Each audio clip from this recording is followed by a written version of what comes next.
Hello everyone, my name is Dwayne and I'm also known as Dee here in Southeast Asia. I just want to say it's an honor to be able to share my story with you guys, the adventures and everything that goes with it. It's been quite the journey so far, especially all the way from where I finished school in Walfish Bay, Namibia. I moved to Cape Town, stayed there for a few years, and after that it just wasn't enough. The world needed to be bigger for me.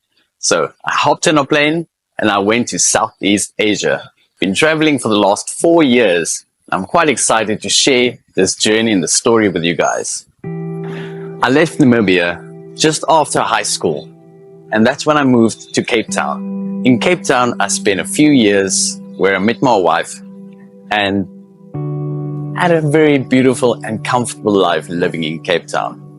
The weather was amazing, everything was perfect. Until one day we decided to get married in Phuket, Thailand. So that was when the first time we met the culture of Thailand. We had an experience, but it was not the most amazing experience because, well, mostly it was very hot and very humid. So that part of the climate didn't really attract me that much. So due to the climate, we weren't very keen on going back to Thailand. But after a few months, we kind of had this urge within us that's pulling us and saying, go to Thailand. But we weren't sure when. And not only did I feel it, but C felt it as well. So it was a joint feeling that we both had. We even got to a point where we asked God, just give us signs on where we need to go. And eventually the signs popped up everywhere. We saw it in billboard signs. We saw it in massage parlors. It was as if the universe was calling us to go to Chiang Mai. But here's the funny part. None of us have been to Chiang Mai. And it's in the northern part of Thailand. And we were in the southern part previously. So that's when we decided, jump on that plane, sell everything, sell the cars, sell the furniture. And we sold everything for ridiculously low prices. But we just knew we had to go. And we just took that money and we came to Thailand. Then 2017 came. It was probably the most scariest, most exciting, most unknown thing that has ever happened to me in my life. It was a beautiful transition. And that was when we got into Chiang Mai for the first time. Chiang Mai was such a beautiful place and the culture was so different and everything was different and unique. I mean, just even ordering something at restaurants, most of them couldn't speak English. So eventually we had to take on Thai and learn Thai for about 6 months. But this was also the most scariest thing that ever happened because finances were running dry. We kind of started losing faith in that things will work out. And 1 year later, we went back to Namibia.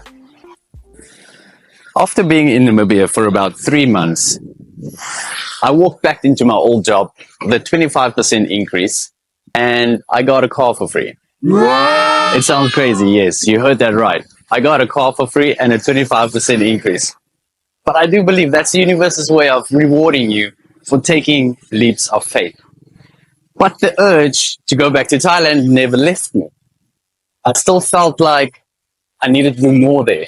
I needed to go back. So again, I did the same thing. 1 year later, I sold everything and I went back to Chiang Mai. 2021, the middle of COVID, we decided we're going to make that move back to Chiang Mai. But not only that, I had this intuition message telling me, invest in crypto. I don't know what crypto was, but yet I did it. The project did really well, and I made enough money to stay in Thailand without even working. But eventually, the same thing happened again. So the money we had left was enough for 2 flight tickets. And I just realized I'm not going to do that again. I'm not going to give in to the fear. And I decided, you know what? I'll take that lost money and I'll ride it out and see where life takes us. Yes, that was probably the most scariest thing before the move coming to Thailand. But it was such an amazing choice. Because look where I'm here today. And today things are beautiful, things worked out, everything fell into place. And that was just because listening to intuition. So if there's a message I can give anyone out there, it's listen to intuition. Listen to those soft nudges that tells you go somewhere, do something.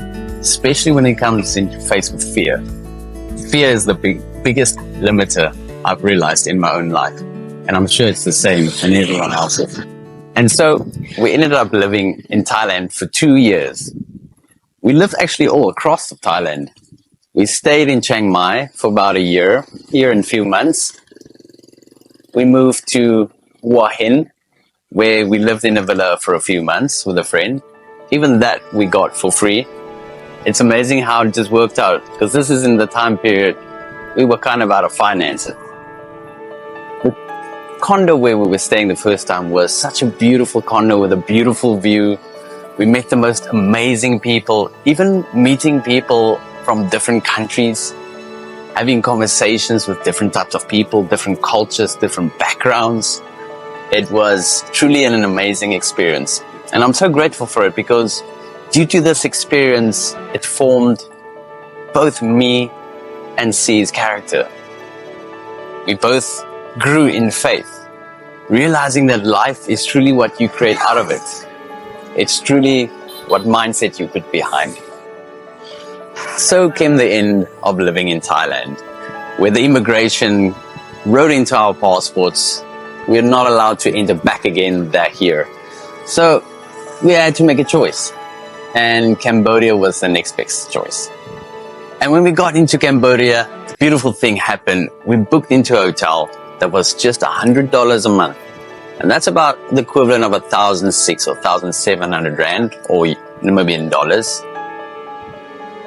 And soon after, the hotel closed down and they sent us to a resort, a very beautiful resort, if I might add.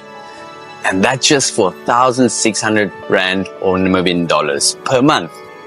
So you'll see some footage about that. It was such an amazing place. It was so beautiful, so green. So after spending 4 months in Cambodia, which was honestly such a peaceful and grounding chapter for us, we felt it was time for something new. Then Malaysia just made sense. Selamat datang ke Malaysia. While I was in Malaysia, I was teaching Saudi Arabian kids English. And we met this guy called Eric. Eric showed us that there was so much opportunity in Vietnam. And he saw my dedication I had towards these kids for learning English. And he said, if you just put 10% of what you put in here, in Vietnam, you'll do well. And I thought to myself, you know what? Let's do it. Let's go to Vietnam. And this is how we ended up living in Vietnam today. And so we are here in beautiful Vietnam. And it's been 1 whole year already. And I must say, the opportunities and the beauty that has unfolded in this place, it makes my heart warm. And to be honest, all faith and doubt has been dissipated. And I'm living a more fearless and beautiful life due to the choice I made following my intuition. And as you can see, the flag of Vietnam proudly waving behind my back. Vietnam. And just a quick cutscene of the area of where we're living.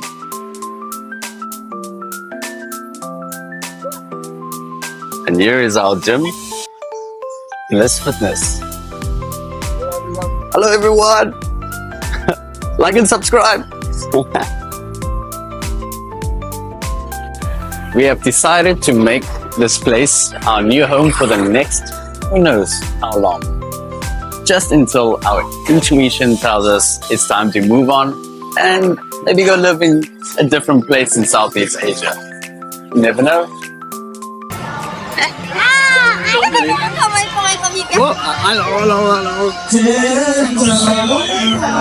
Hello.